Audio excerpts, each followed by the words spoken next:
우리가 배를 타고 이탈리아로 가기로 결정되자 그들은 황제 부대 소속 율리오라는 백부장에게 바울과 다른 죄수들을 넘겨주었습니다. 우리는 아드라무테노에서 온 배를 타고 떠났습니다. 그 배는 아시아 지방의 여러 항구를 거쳐가는 배였습니다. 데살로니가 출신의 마케도니아 사람인 아리스다고가 우리와 함께 가게 되었습니다. 이튿날 우리는 시돈에 도착했습니다. 율리오는 바울에게 매우 친절했습니다. 그는 바울이 자유롭게 친구들에게 갈 수 있게 해주었고 그들이 바울에게 쓸 것을 줄 수 있게 하였습니다. 시돈을 떠나 항해를 계속하려고 했을 때 맞바람이 세차게 불어와 키프로스 섬에 바짝 붙어 항해해야 했습니다. 우리는 길리기아와 밤빌리아 앞 바다를 가로질러 항해한 후에 루기아 지방의 무라에 도착했습니다. 그곳에서 로마 군대 백부장은 알렉산드리아를 떠나 이탈리아로 가는 배를 발견하고 우리를 그 배에 태웠습니다. 우리는 며칠 동안 천천히 항해한 끝에 간신히 니도 앞 바다에 이르게 되었습니다. 맞바람이 너무 세차게 불어와 우리가 가려던 항로로 더 이상 나아갈 수 없어서 살몬의 맞은편에 있는 크레타 섬을 끼고 항해하였습니다. 우리는 해안가를 따라 어렵게 항해하여 라세아라는 도시에서 가까운 아름다운 항구라 하는 곳에 도착하였습니다. 시간을 많이 빼앗긴 데다가 이미 금식 기간도 지나 더 이상 항해하는 것이 위험했으므로 바울이 그들에게 충고했습니다. 여러분, 계속해서 항해를 하다가는 큰 어려움을 겪게 될 것이라고 생각합니다. 배와 짐만 손실되는 것이 아니라 우리 목숨까지도 잃게 될 것입니다. 그러나 백부장은 바울의 말을 듣기보다는 선장과 선주의 말을 더 믿었습니다. 그 항구는 겨울을 보내기에는 적당하지 못한 항구였기 때문에 사람들은 대부분 그곳을 떠나 베닉스에 가서 겨울을 보내고 싶어 했습니다. 베닉스는 크레타 섬에 있는 항구 도시인데 남서쪽과 북서쪽을 향해 위치한 곳이었습니다. 마침 남쪽에서 순풍이 불기 시작하자 사람들은 자기들의 계획대로 되리라고 생각했습니다. 그래서 그들은 닻을 올리고 크레타 섬 해안을 따라 항해하기 시작했습니다.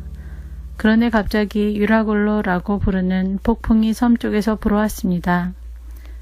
배는 폭풍에 휘말려 바람을 거슬러 조금도 앞으로 나아가지를 못했습니다.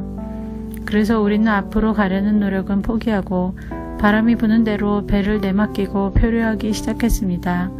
그러다가 가우다라는 작은 섬의 남쪽 방향으로 떠밀려 갈 때에 우리는 간신히 거룻배를 끌어올릴 수 있었습니다. 선원들은 거룻배를 끌어올린 다음에 밧줄로 동염했습니다. 그들은 배가 스르디스의 모래톱에 걸릴까 염려하여 돛을 내리고 배를 바람 부는 대로 떠밀려 가게 했습니다. 우리가 폭풍에 너무도 시달리자 이튿날에는 선원들이 짐을 바다에 내던졌습니다. 3일째 되는 날에는 배의 장비마저 내어 던졌습니다. 우리는 며칠째 해도 보지 못했고 별도 보지 못했습니다. 바람은 계속해서 거세게 불어왔습니다. 결국 우리는 살아남을 수 있다는 희망을 모두 포기하고 말았습니다.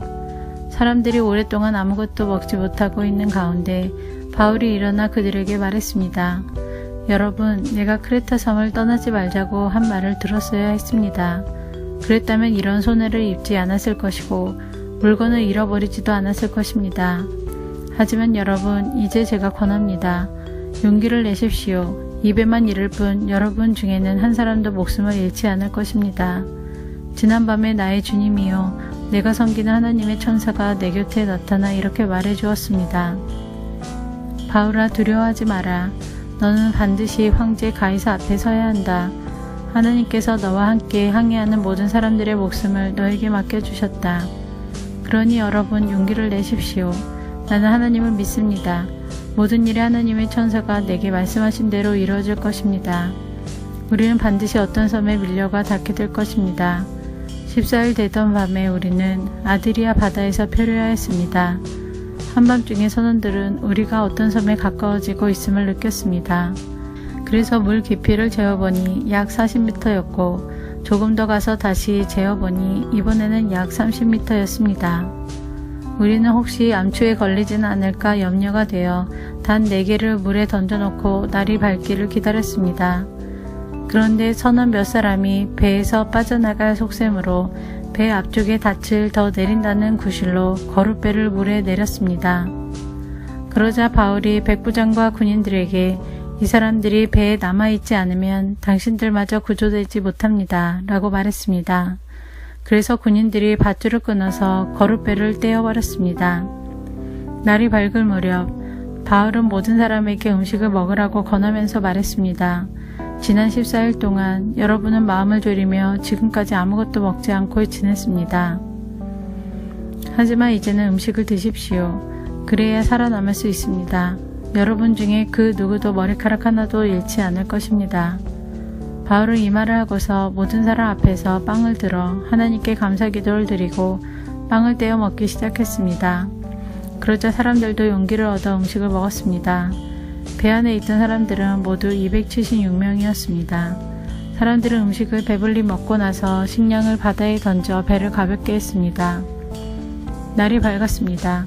사람들은 그곳이 어느 땅인지는 알 수 없었지만 그들의 눈에 모래밭이 있는 항만이 눈에 띄었습니다. 그래서 그들은 어떻게 해서든지 배를 모래밭에 대기로 작정하였습니다. 그들은 밧줄을 끊어서 닻을 바다에 내버리는 동시에 키를 묶은 밧줄을 풀었습니다. 그리고 앞 돛을 올려서 바람을 타고 해안 쪽으로 배를 몰았습니다. 그러나 배는 두 물살이 만나는 곳에 들어가 모래톱에 걸리고 말았습니다. 뱃머리는 꼼짝도 하지 않고 배 뒤쪽은 거센 파도에 부딪혀 깨어졌습니다.